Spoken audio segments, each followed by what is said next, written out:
Hello Vinith, how are you? I'm happy to see you after a long time. How many years? Maybe 15 years. Tell me, how is your mother and family? Hi Nutan, I am delighted to see you today. Mom is doing well. My wife Asha and daughter Kavya will be joining shortly.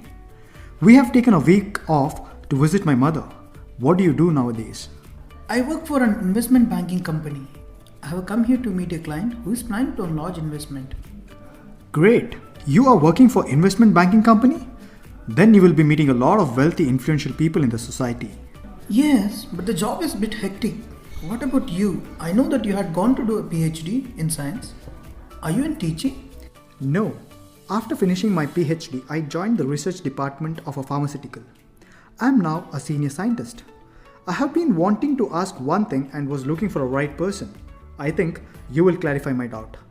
Recently, I saw a financial report of a company and found two statements, one prepared for Indians and another one prepared for the US investors. What surprises me is the numbers were completely different. We were doing well if we go by the Indian report, but our performance is poor if we go by the US report.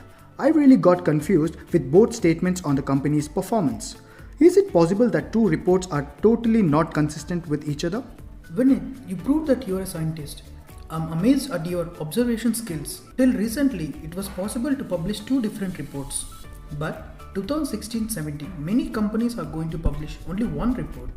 Some standardization is happening in the accounting profession. Accounting is based on certain concepts and standards. Some of the standards differ between countries. That's the reason for the difference in reports. I agree that there will be differences. What surprises me is the scale. How can we say that we are doing well in the first page and then say we are doing badly in the next page? Can you give me one example? The reason in your case is most likely on treatment of R&D expenses. Indian accounting allows certain type of R&D expense as assets.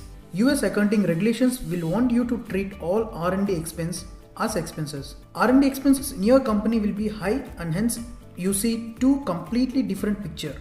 This makes sense. My job also involves a bit of administration. Often I have to meet the finance people. I'm always finding it difficult to interact with them. They use a lot of terms which I'm not familiar with.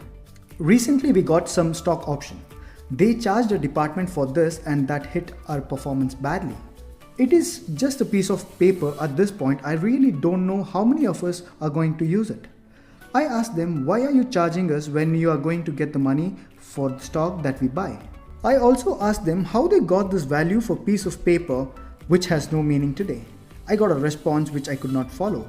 I'm not in a position to even recollect what they said. Haha, Vinith, I understand your problem. But your accountant is right. You should not see this as a blank paper. It is given to you instead of giving you a cash bonus. So it is treated as expense for the current year. Oh, so you're saying that what we got is instead of cash bonus? Let us see whether it gives us cash at some point. Though I face challenge in interacting with them, I find the subject is interesting. I should spend more time with you. I recently signed up a course on accounting for managers. Hope I will get some insight on accounting. Your company is doing well. I have been following the performance of your company and I have been recommending it for a few of my clients.